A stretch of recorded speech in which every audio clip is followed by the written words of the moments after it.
Jadi yang pertama kali kita colokan heat exchanger ke step kontak, terus kita persiapan air panas, terus yang kedua kita mengecek suhu dengan suhu 60 derajat, lalu lanjut kita masukkan selang ke wadah air panas. Kemudian selang dimasukkan ke wadah air panas, kemudian masuk ke pompa, dari pompa kemudian ke heat exchanger, dari heat exchanger ke pompa lagi, setelah itu turun ke penampungan, terus kita mengecek suhu dengan 50 derajat. Nah, jadi dari suhu yang pertama itu suhu 60 berubah jadi suhu 50 derajat. Sekian, terima kasih.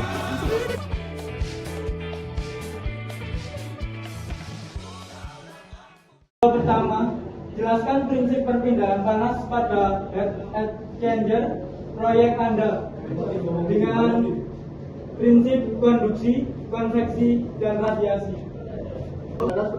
Pindah dari fluida panas ke dinding, pipa tembaga melalui kontak langsung. Konveksi, panas dipindahkan oleh aliran fluida panas melepaskan panas ke dinding pipa, sedangkan fluida dingin menyerap panas dari dinding pipa. Radiasi, pindahan panas melalui pancaran gelombang elektromagnetik pada heat exchanger ini pengaruhnya sangat kecil karena proses utama terjadi melalui konduksi dan konveksi.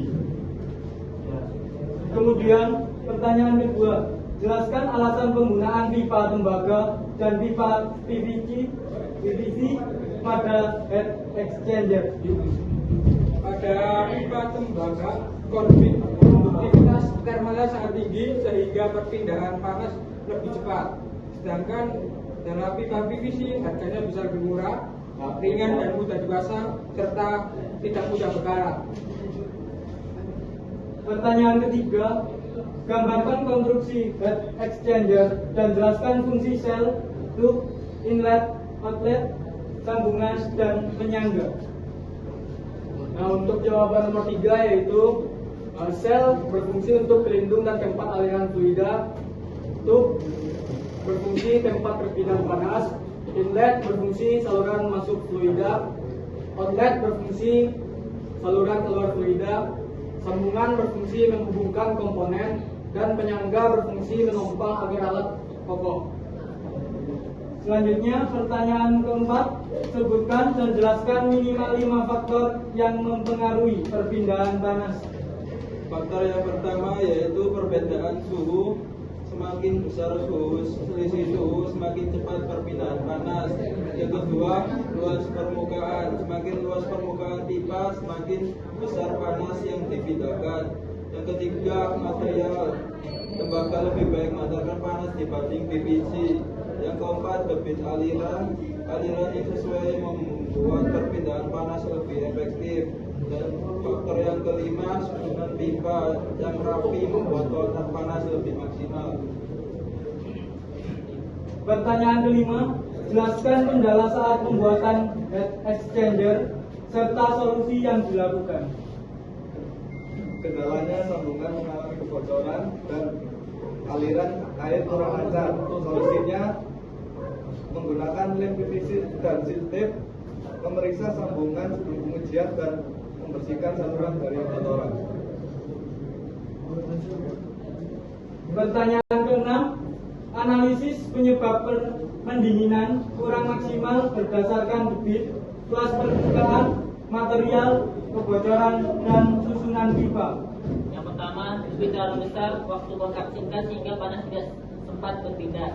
Yang kedua, luas permukaan kecil, panas yang dipindahkan sedikit. Yang ketiga, material kurang baik, konduktivitas rendah. Yang keempat, kebocoran, mengurangi tekanan dan efisiensi. Yang terakhir, susunan pipa kurang optimal, kontak antara fluida menjadi kurang efektif. Selanjutnya, pertanyaan ketujuh, jelaskan prosedur pengujian heat exchanger beserta parameter dan alat ukurnya.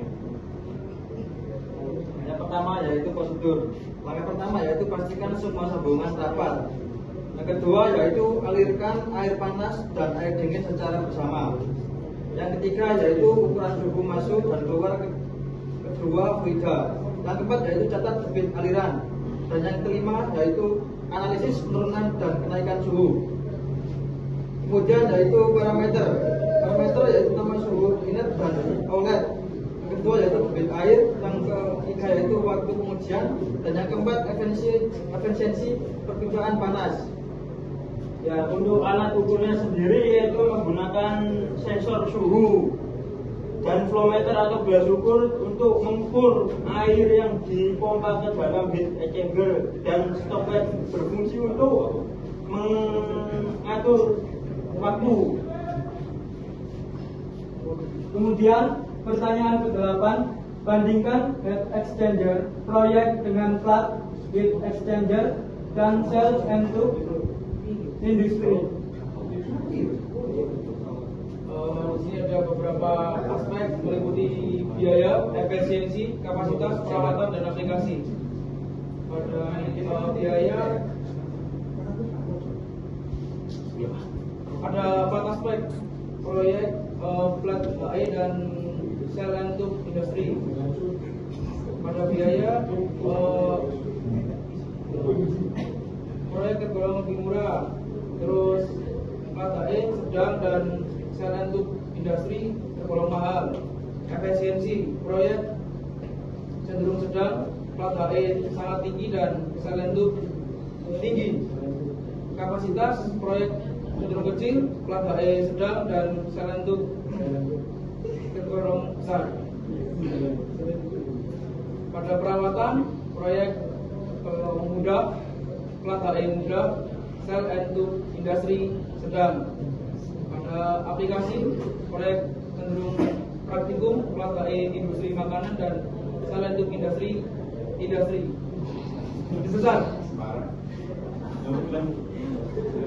Selanjutnya pertanyaan ke-9, jelaskan 3 aplikasi heat exchanger di industri beserta fungsinya. Fungsinya mencakup industri makanan dan minuman untuk mendinginkan atau memanaskan produk selama proses produksi. Yang kedua, PLTU atau pembangkit listrik untuk mengubah uap menjadi air pada kondensor.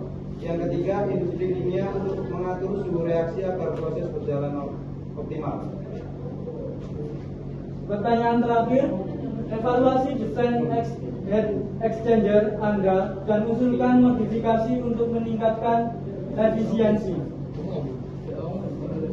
Yang evaluasinya kita sudah mampu memindahkan panas, tetapi efisiensinya masih terbatas karena luas permukaan kecil dan jumlah pipanya yang terbatas. Terus yang untuk usulan modifikasinya, yang pertama menambah panjang dan jumlah pipa tembaga. Dan itu aja. Sekian, terima kasih sudah menyimak dari kita.